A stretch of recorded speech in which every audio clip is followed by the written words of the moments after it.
Hello दोस्तों, स्वागत है आपका हमारे YouTube चैनल पर।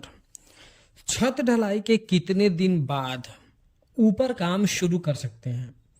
यानी अगर आज आपने छत की ढलाई कर ली तो कितने दिन के बाद ऊपर का हम काम प्रोसेस में ला सकते हैं? ये एक बहुत कॉमन सवाल है। लोग कमेंट में पूछते हैं, DM में पूछते हैं, और अक्सर जब साइट विजिट को जाया जाता है तो क्लाइंट की तरफ से ये बहुत कॉमन क्वेश्चन रहता है कि मान लीजिए आज छत की ढलाई कर दी तो फिर कल से ऊपर क्या काम कर सकते हैं? क्या दीवार चलवाएं, कॉलम खड़ा करें, क्या कर सकते हैं? तो अभी रिसेंटली भी एक कमेंट आया था, उस कमेंट का स्क्रीनशॉट मैं आपको शेयर कर रहा हूँ, आप अपने डिस्प्ले पे देख पा रहे होंगे।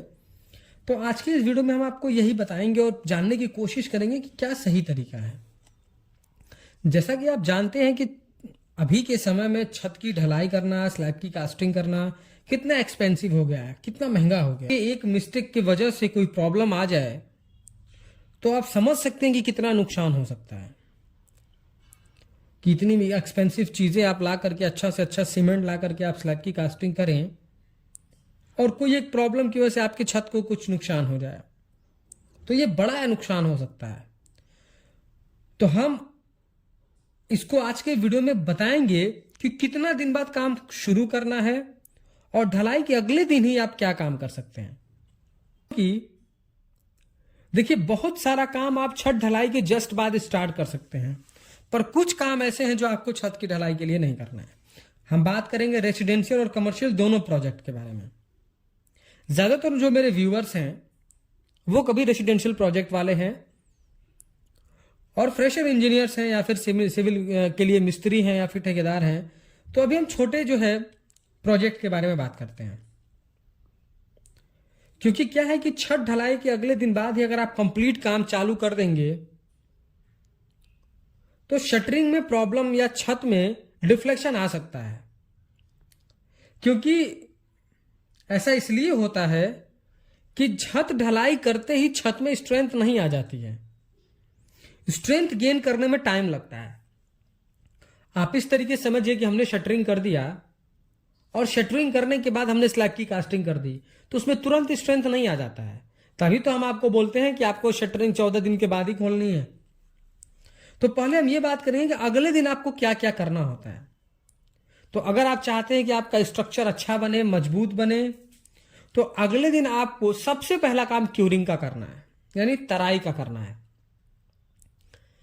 तराई अगर आप डेली ज्यादा पानी वेस्ट नहीं करना चाहते और चाहते हैं कि अच्छी से अच्छी तरीके से क्यूरिंग हो, तो भाई आपको पॉन्डिंग मेथड यूज करना पड़ेगा। पॉन्डिंग मेथड क्या होता है जरा उसको समझिए। अपने पूरे स्लैब के एरिया को छोटे छोटे एरिया, छोटे छोटे क्यारीज में डिवाइड कर देना। 1:10 के रेशियो का मोटार बना करके, एक बैग अगर आप सीमेंट का यूज करें तो कम से कम 10 या 12 बैग आप सैंड यूज करिए और उससे आप जो है पॉन्डिंग करिए। आपको बहुत हार्ड मसाला नहीं देना है, वरना फिर इसको निकालने में दिक्कत होगी। इनको बनाने का सिर्फ मतलब ये होता है कि जब तक हमको पॉन्डिंग करना है, जब तक हमको तराई करनी है, तब तक ही इसको रखना है। उसके बाद तो हम इसको हटा देते हैं, तो ज्यादा हमारा वेस्टेज भी ना हो। इसलिए आप 1:10 या 1:12 का मसाला यूज करके आप ये पॉन्डिंग मेथड करें, तो इससे आपका काम अच्छा होगा और ये सही तरीका है।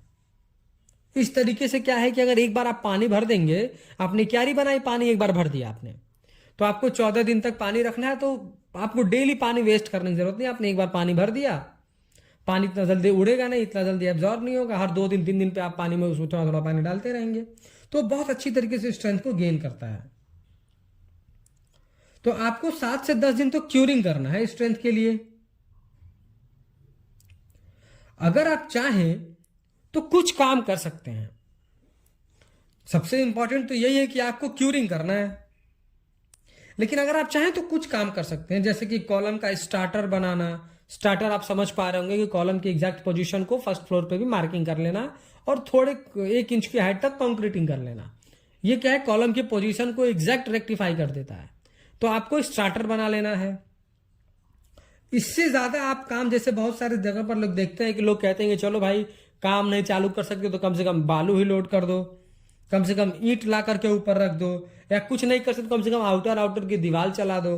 तो ये सारी चीजों से आपको बचना है। अब मैं क्यों बता रहा हूं आपको 7 से 10 दिन तक क्यों बचने के लिए बता रहा हूं, कुछ चीज आप समझ लीजिए कि क्यों आपको लोडिंग नहीं करना है, क्यूरिंग ही करना है। क्योंकि कंक्रीट जो हम बनाए हैं वो हमारा अगर ओपीसी सीमेंट, जो कि अब ओपीसी मिल रहा है, सॉरी पीपीसी सीमेंट हम यूज कर रहे हैं, तो पीपीसी सीमेंट में क्या 53 ग्रेड हम कंक्रीट के स्लैब में यूज करते हैं।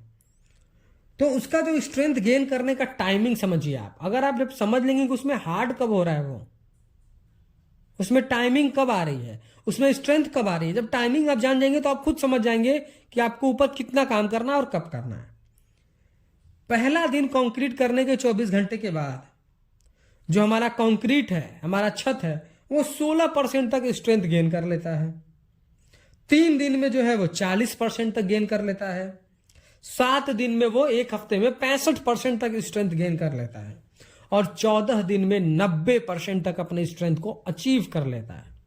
इसीलिए आपसे कहा जाता है कि आप कम से कम 14 दिन तक क्यूरिंग करिए और 14 दिन तक छत के ऊपर कोई काम करने से बचिए। ना आप बहुत ज्यादा लोडिंग दीजिए। अब क्या है, देखिए मान लीजिए आपने बहुत सारा बालू इकट्ठा करा दिया, आपने ईंट इकट्ठा करा दिया, तो शटरिंग है, वो हमने अप्लायंसेस यूज करे हैं, लेकिन अगर थोड़ा भी डिफ्लेक्शन आया तो छत में झुकाव भी आ सकता है। तो आपको इस चीज से भी बचना है। और अगर आपने पहले शटरिंग निकाल दिया तो भी छत में झुकाव आ सकता है। तो कम से कम स्ट्रेंथ को 90% तक तो अचीव होने दें आप, उसके बाद ही आप कोई काम करें। अब बहुत सारे लोग बोलेंगे कि हमने बहुत जगह पर देखा है आज छत की ढलाई, कल कॉलम की कास्टिंग। तो देखिए कमर्शियल प्रोजेक्ट में हम लोग भी करते हैं। आज स्लैब की ढलाई हुई, अगले दिन उस पर कोई काम नहीं होगा स्टार्टर बनाने के अलावा, और अगले नेक्स्ट डे से हम कॉलम की कास्टिंग स्टार्ट कर देते हैं। क्यूरिंग के लिए हम पॉन्डिंग नहीं करते, हम जगह जगह जूट के बैग्स फैला देते हैं और प्रॉपर हर 2 घंटे पे तराई करते रहते हैं। क्योंकि कमर्शियल प्रोजेक्ट में हर चीजों के लिए हमारे पास वेट करने का टाइम नहीं होता है। तो हमको क्यूरिंग भी करना है, हमको काम को प्रोसेस में भी डालना है। तो हम पूरे जूट के बैग फैला देते हैं और उस पर क्यूरिंग करते रहते हैं हर 2 घंटे पे। तो हमारी क्यूरिंग भी हो जाती है और हम कॉलम की कास्टिंग करते जाते हैं।